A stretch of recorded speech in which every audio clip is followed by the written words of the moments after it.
welcome back to the channel. Me and Mari are sitting here enjoying the beautiful Florida weather by our pool.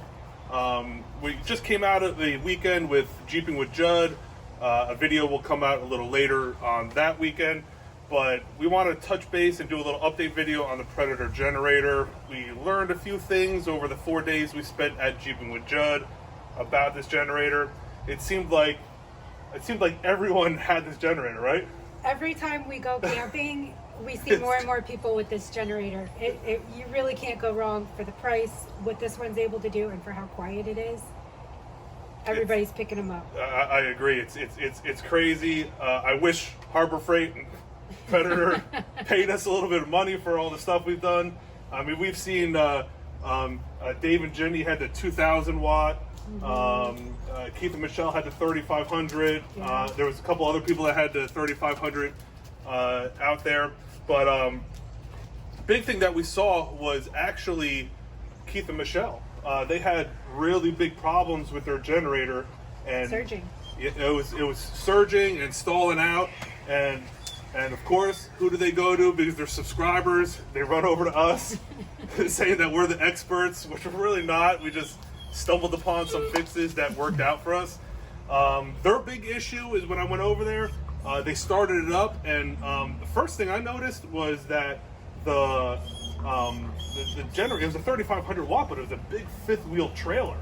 Yeah, it's a very small generator trailer for the size of the trailer that they were using. No, they rented it from a company. They don't actually own it, but I'm surprised to see such a small generator powering. Yeah, it had two rooftop units. There was, I think, 4 or 5 people staying in the trailer. It was rented.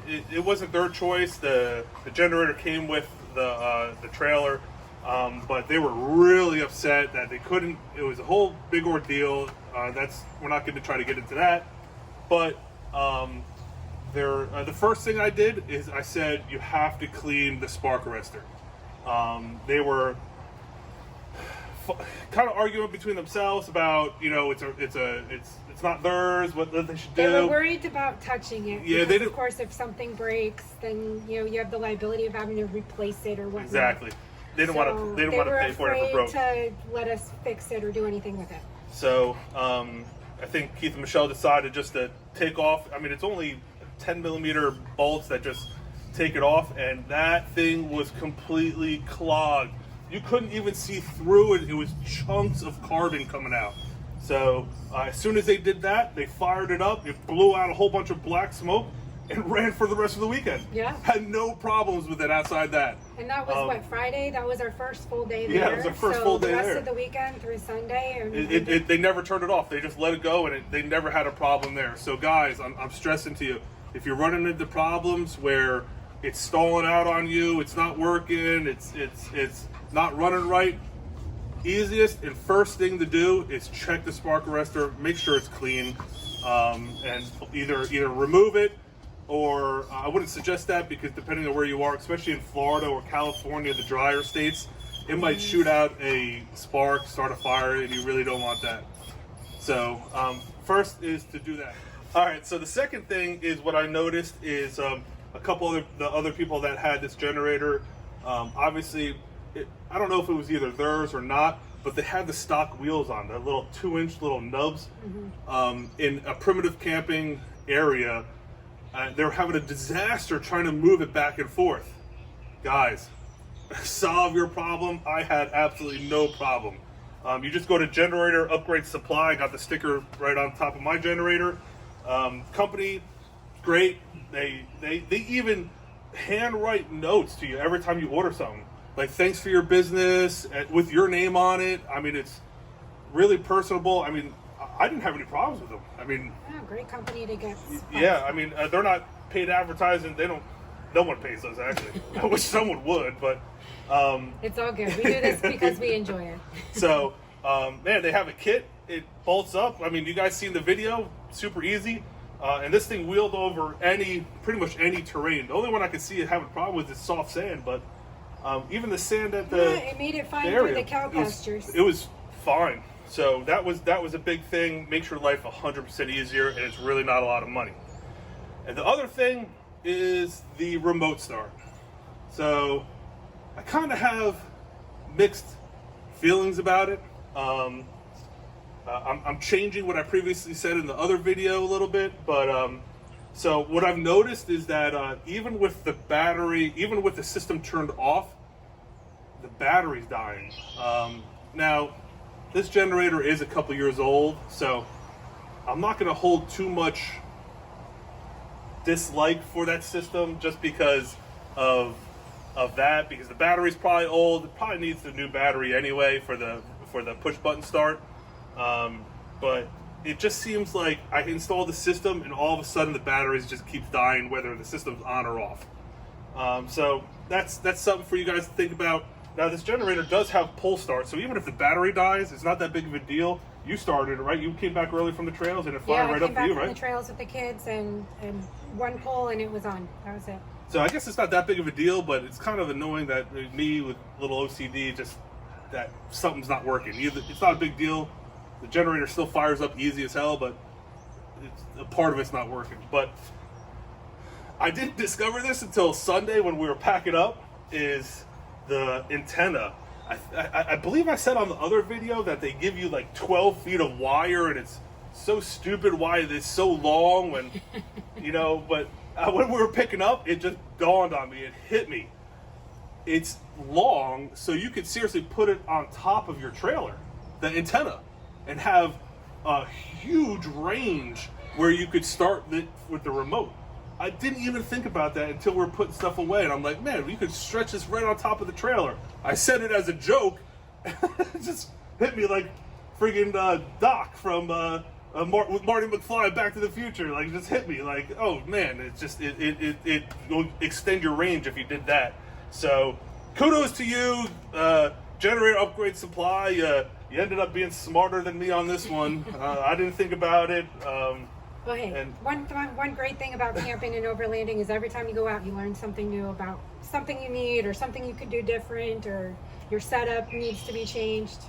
That's true. You live and you learn. That is true. But all in all, this generator has been through a bunch of stuff and been beat up a couple times. It's starting to show its age a little bit with some of the stickers peeling off, and it's starting to fade a little bit here, and see a little rust spot on the handle, but a little surface rust. But all in all, for the money, I mean, these things are more money now. I think we paid like $6.99 for this. I think everything's more money now. Yeah, no kidding. Thanks, Biden.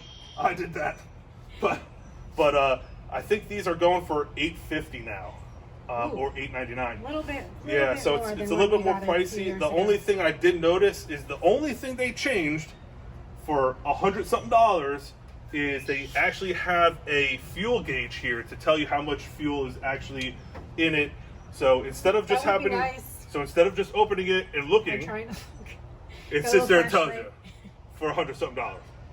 Hey, I don't know any other changes they made, but it is what it is. If you guys didn't know, I know we touched on Keith and Michelle's. These things are underrated. There's a couple videos on YouTube that I've seen of people torture testing these things and seeing how much power they could do.